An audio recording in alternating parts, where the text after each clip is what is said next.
কিসের নামাজ? ইশরাক।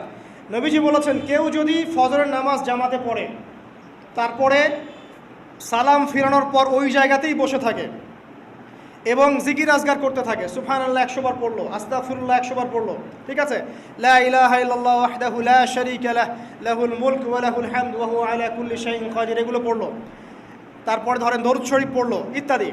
জিকির আজগার শেষ করে সূর্য উঠে যাওয়ার পরে সে যদি 2 রাকাত নামাজ পড়ে, মাত্র 2 রাকাত, সে ফিরে যাবে একটা কবুল হজ, একটা কবুল ওমরার নেকি নিয়ে ফিরবে ইনশাআল্লাহ।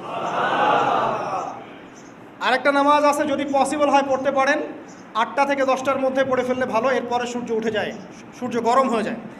সেটা হলো আপনার এই চাশতের নামাজ, যেটাকে আমরা বলি সলাতুদ দুহা, চাশতের নামাজ। আমরা অনেকে রিজিকের সমস্যায় ভুগি না? দারিদ্রতা, রিজিকের সমস্যা, আমাদের অভাব,